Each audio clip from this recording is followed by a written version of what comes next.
ভাই আমার এটা পছন্দ হয়েছে। এটা কয় টাকা দেন মোর যাবে কোন? 50,000 টাকা। 50,000? আরে ভাই সুন্দরী বউ 50,000 টাকা তো মেলার ভিতরে, মেলার বাইরে গিয়ে সুন্দরী বউ পাইবেন 50,000 টাকায়? দেখি ভাই দেখি, বন্ধু 50,000। আরে ভাই সরেন না, মাত্র 50,000। আমি 1,00,000 টাকা দেবো। ভাই ভাইজান করতেছেন আপনি? আপনার আগে আমি আইছি না? আমি আগে পছন্দ করছি, আমি বিয়ে করবো। আপনি কি 1,00,000 টাকার উপরে দিবেন? তাহলে আপনার কাছে বিয়ে দেবো, নাহলে আপনি সরেন। আমি 2 লাখ টাকা দিব। কাজী রেডি আছে, টাকা দেন, বিয়ে করেন, নিয়ে চলে যান। কাজী রেডি। আচ্ছা বাস, তাহলে ওই নেই থাক, আমি বাড়ি থেকে টাকাটা নিই। 1 ঘন্টা সময় পাবেন, 1 ঘন্টার ভিতরে আইতে পারলে বউ পাইবেন, নাহলে বউ কিন্তু আমি অন্য জায়গায় বেঁচে ফেলাবো। আমি 1 ঘন্টার মধ্যে যাবো, সমস্যা নেই। এই যে তোমার কিন্তু আমার অনেক ভালো লাগছে, বুঝছো?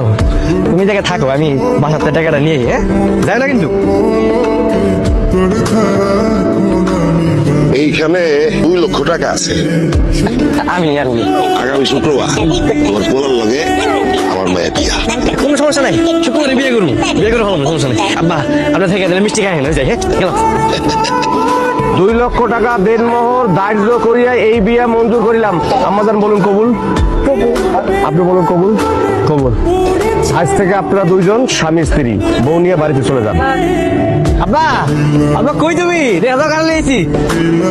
বাপ তোমার বৌমা আঙুলে দৌড় বেরো, এই আপনার সালাম করো। কাম দখল লিখি তুই, পানামো কিন্তু তোর দিনে দুপুর করবো। বাবা আমি জানি আমার ভুল হয়ে গেছে, অনেক বড় ভুল করে ফেলেছি আব্বা। ভাইস্তা কানা মতিন না কেডা? ও বাসর ঘরে যাই, বাসর ঘরে যাই, তোমার সবকিছু বুঝাই কই না। এত বড় সাহস এই পোলা আমার কাছ থেকে টাকা নিয়ে অন্য মায়ের বিয়ে করছে। ওরে আমি দেখাইতেছি, দেখাইতেছি ওরে আমি। মাশাআল্লাহ, জন্ম মৃত্যু আর বিয়া সবকিছু যে উপরওয়ালা সেট করে রাখে, বুঝছো? ওই মতিনের মাইয়া টেরা, ওই আমার বউ। মতিন কেডা? আমার মতিন মুখে একটা ঢাকাইতের বাইরে কি কেউ বিয়া করবো? হ্যাঁ আপনি আমি আমার মায়ের বিয়ে করার কথা দিয়া তুই অন্য মায়ের নিয়ে বাসন করতেছস।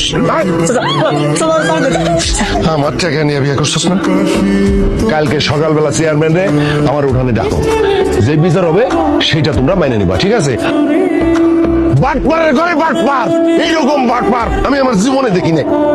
আমার মায়ের বিয়ে করবো বইলা আমার কাছ থেকে যৌতুকের টাকা নিয়ে গেছে, দৌড়ে যায় আর এক মায়ের বিয়ে করছে। চেয়ারম্যান সাহেব, আমার বউ আমার কাছে দিয়ে দিতে কোন না। এই তুমি নাকি ওর কাছ থেকে 2 লাখ টাকা নিছো, সেই টাকা কি করছো? দেখা তো খরচ করে ফেলাইছিস। তাহলে আমার মায়ের বিয়ে কর।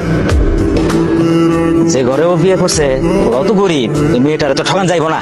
তাহলে আমার মায়ের কি হইব? তোমার মেয়ের লগে ওরে বিয়ে দিবা, 2 জন মিলে ঘর সংসার করবো। চেয়ারম্যান সাহেব একদম ঠিক কথা কইছে, বিয়ের ব্যবস্থা করো, রিজিকের মালিক আল্লাহ।